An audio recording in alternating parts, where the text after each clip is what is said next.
All right, good morning. So today we are on episode 3 of the last question.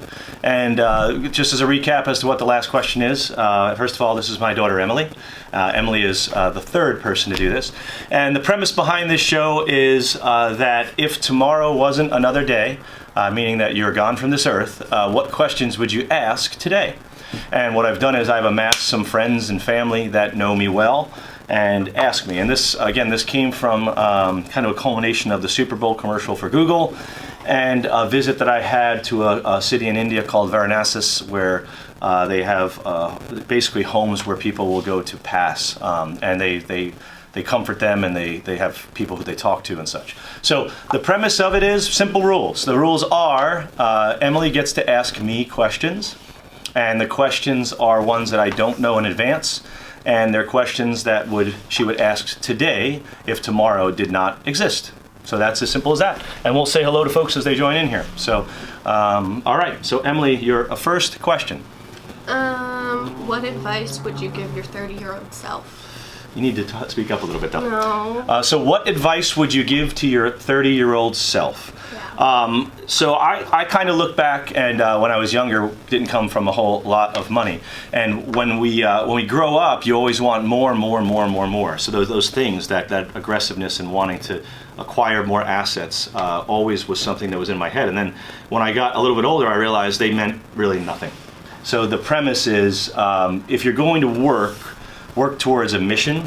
Don't work towards things, because things go away and people are still there. And that's probably what I would say is just don't work for things that aren't a mission. Hey, Roy boy. The other piece is, as I say that, a lot of people rib on millennials because they're always on their phone, or rib on them for these things. But I will tell you one thing that millennials got right. And that is that millennials look at things as missions. So whether it's pet adoption, whether it's the environment, whatever it may be, their focus is so great on their mission opposed to, oh, I need to go to work and work 20 hours a day because I need to buy that bigger house because the bigger house is better.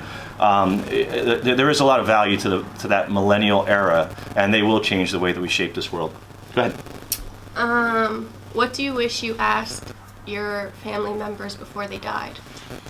Interesting. So there's a lot of family members that I've had kind of pass.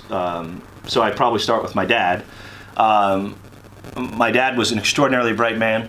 He worked for the War Department in Parsippany, well below his aptitude level. I think that he had an aptitude to do some really incredible things. As a mathematician, he was genius. So I didn't get a whole lot of time with him from that perspective. So the way that I look at it would be, I'd probably ask him, why did he settle for that job that he did? What was the reason? Was it because he wanted to be with family? Was it because he liked the comfort of it? I'd want to understand that. From my mom's perspective, I'd probably ask her, if she wasn't as sick as she was for my whole life, what were the things that she wanted to be her goals? What was the outcome that she wanted from that? And then for my two sisters, I think I'd remap the question and ask them a little bit more about what were the things that they'd aspire to be opposed to what they became, and then try to figure out how to make that happen. Okay. What advice would you give me for when I get married and have kids? Advice for married and kids. I'll take it in two parts. So first, married. It's everyone talks about that marriage has to be hard work. It has to be that. I actually think that being married now twice, I think that people overcomplicate marriage. They overcomplicate relationships. Things that seem like they're so important to us really aren't. We get hung up on stupid little things that have no relevance and wouldn't matter if that person was gone tomorrow. And I'd say judge every action you do by, if the person would be gone tomorrow, would you regret what you did today?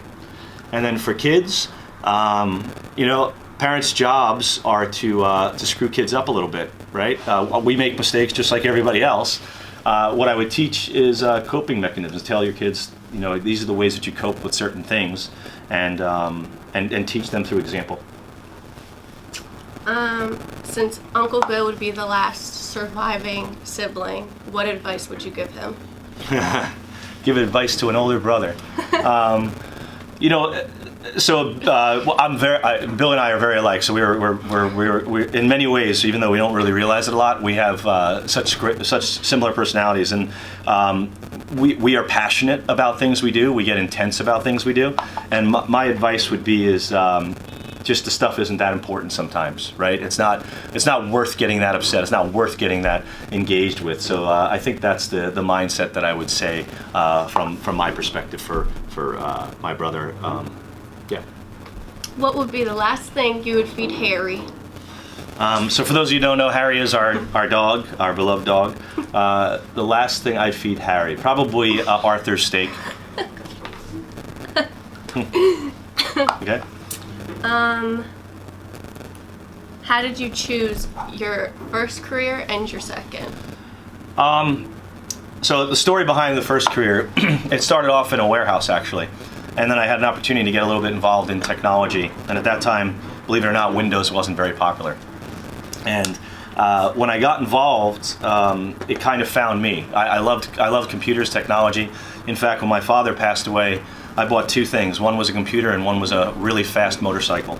And I'd never had any money, so you never really had those luxuries to do that when we were kids. So I pretty much blew most of my inheritance on those two things. But it ended up that computer crafted the way that my life was for pretty much the rest of my life. Now, I did have a head start from my Aunt Mary and Uncle Jerry, and they gave me a leading edge Model D, which is a first generation 8088 computer. And you used to have to flip disks to get it to boot up. But the mindset was, it started with computers, and then I got to the point when I had kids, we didn't really have two cars to get back and forth. And I couldn't leave my wife without a car for the kids in case something happened. So I would ride a bike roughly 10 miles to Borders Books and Music, and I couldn't afford the books. So I would read the books at Borders Books and Music and learn computers. And then once I got to that level, it just totally took me over. I couldn't move away from doing technology, and I found that technology can solve so many problems. So that was how I kind of fell into the career, and then just through a sequence of being so overly committed to learning, I just landed in a lot of different positions that were pretty powerful. And I look back and it didn't choose me, but I chose it. The one credit is that along the way, I always created people that were very much my replacement. So if I look back at my whole entire history, the directors, vice presidents, EVPs in technology and things, because these folks were under my mentorship, and my job was to get them to that level. So then talk about the most recent career. It was simple. I had enough of corporate life. I had enough of the game of playing politics in that environment. And when I took a brief pause, suddenly I realized my brain worked again. My questioning things worked again, and all of a sudden I was vibrant. I felt alive. And then I couldn't figure out what I wanted to do, I knew I wanted to be one-on-one with people. I wanted it to be material. I wanted it to matter to folks. And then I also wanted it to be something that was significant enough in their life to do it. And then real estate is where it landed, and I can't say I've regret that. What are the three most important events that impacted you and shaped you into who you are? My father dying at a young age was an extraordinary event. In fact, it shaped religion. It shaped my view of the world. It shaped everything, because I questioned why someone. I was almost bitter. If you think about people out there, they have parents. I see people who are 75 years old and they still have their parents. And to this day, I get pissed because they don't value that they have their parents. And I kind of became this view of the world that I was pissed. And then as I got older, I realized that I was fortunate for the amount of time I had, and it was a gift, and that you can't squander that. So lesson one was, you don't know how long you have people, so you take advantage of them as much as you can. I'm sorry, go back to the question. What are the three most important events? This event number two was, obviously having my kids. There's nothing that roots you on this earth more than having kids. So I would say that is a definite, and certainly a lifelong thing once it occurs. And I had kids young so that I could do things with them opposed to being old, which my father was kind of old when I was young. And then the third, I would have to say, and obviously family, right? So when you say kids, I have families, wives. Bringing together two families is included in that, right? We have 8 kids total, so that was different. And then the last and most important piece, the fire department. I would say that the fire department largely shaped the adult Glenn and how I dealt with people and how I dealt with community and how you realize that there's something a whole lot more important in this world than you. And that is, it's an entity that exists, but it's contributed by all of us that make that work. And that's an important, I mean, it's the fabric of you grew up this way in that family. It's something that people outside don't understand. And I'll never understand how people walk away from that because there's so much value. Even though there's a lot of toxicity and things that come along with the fire department, there's no doubt, because when you have that much energy in any one place, it can't always be a positive, but that is definitely one of the most influential things. When do you believe that you were the happiest in your life? Today, tomorrow. So folks who know me know that when I wake up in the morning, I'm like, yes, I have another shot at being a good human being today, or better than I was yesterday. It's not Groundhog Day. I never repeat the prior day. So I think that's an important piece. But yeah, I think today is probably the happiest. Yep. So, since you're an organ donor, would you want us to stay in contact with the people who got your organs?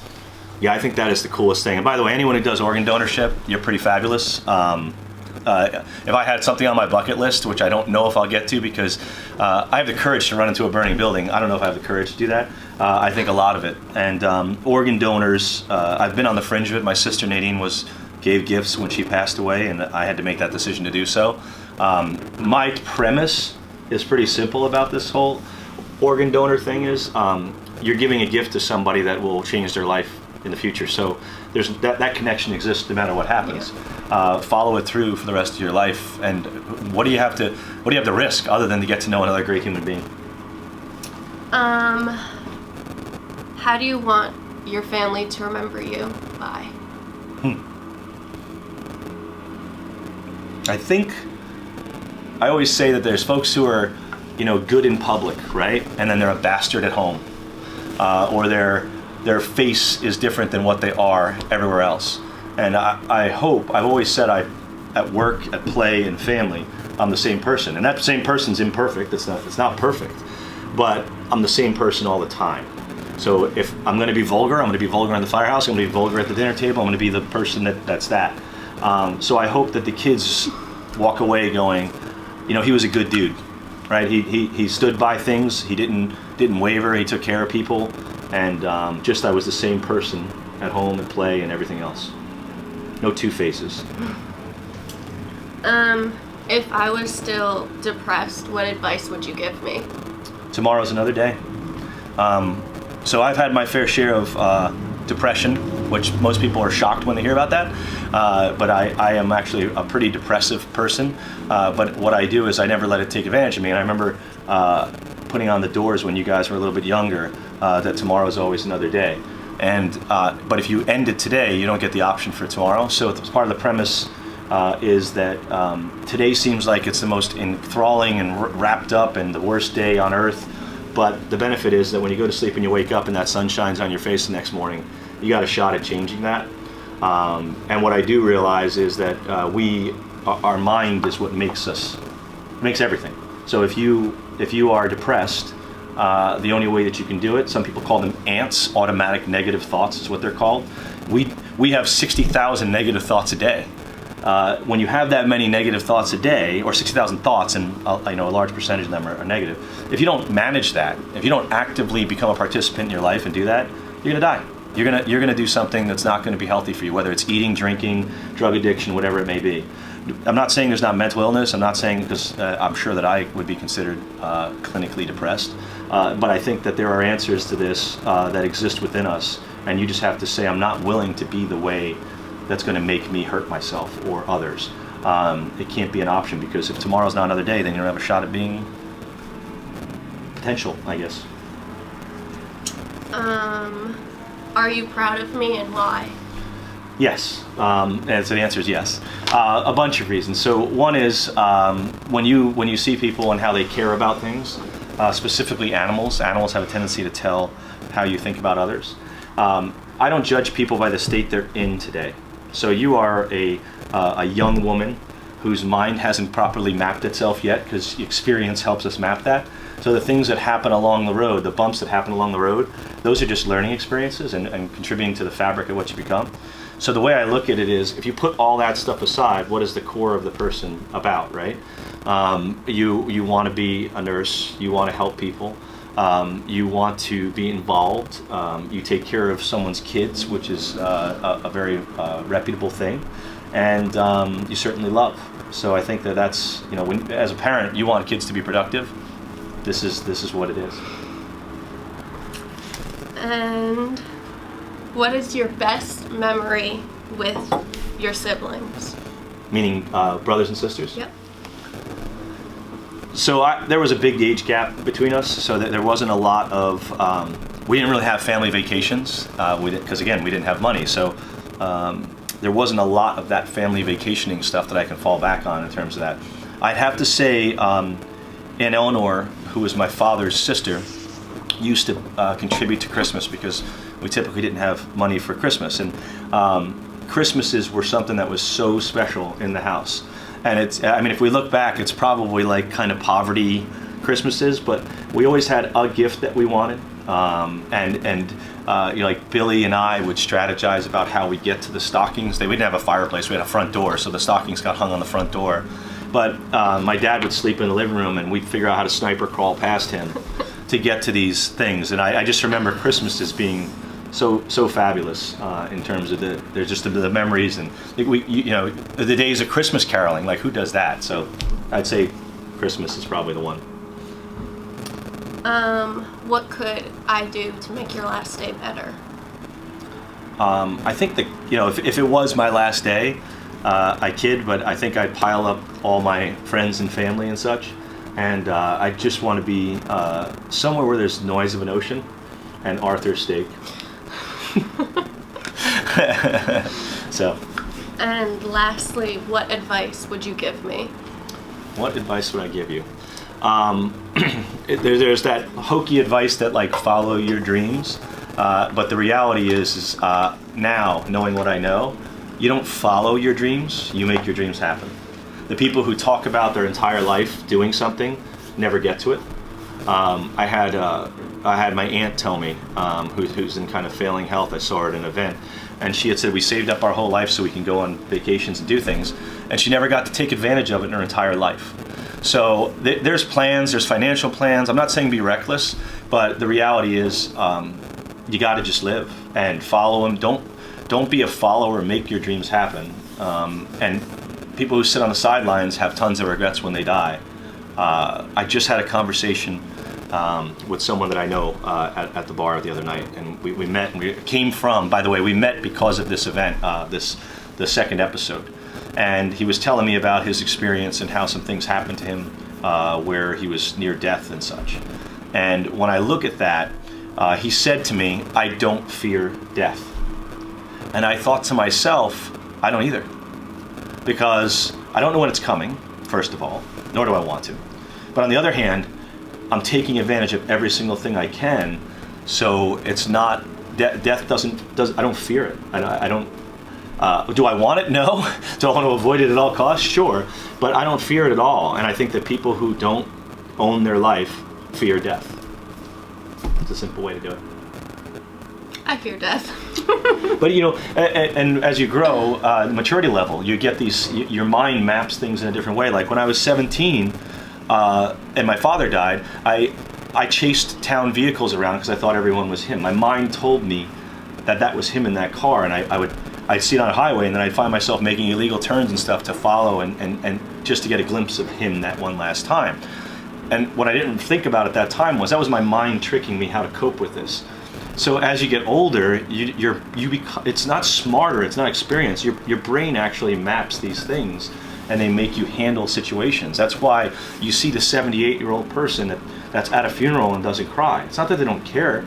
They understand how to cope. They understand it's a fact of life. So when you ask, about that, do I fear death? It's just I don't. Why was it? So those are good questions because she didn't have any of the ones that other people used. Certainly deeper ones. I'll answer any questions if anyone's online that wants to ask any, or if I miss them, we will incorporate them into the next one. But the idea here is, if tomorrow wasn't another day, if you were gone, what would you ask? And what I implore you guys to do is think about the message on this and take it back to your family, your loved ones, your friends. Because what if they were gone tomorrow? What would you want to know? What would you want to say to them? And if you do that today, you might not have any regrets tomorrow. So, all right. So thanks, Brian, everyone else who joined. I thank you. Next week will be, I believe, a friend. And I expect him to be brutal because he's known me for a very, very, very long time. And tends to be cerebral. So, all right. Thanks, everyone. Bye-bye.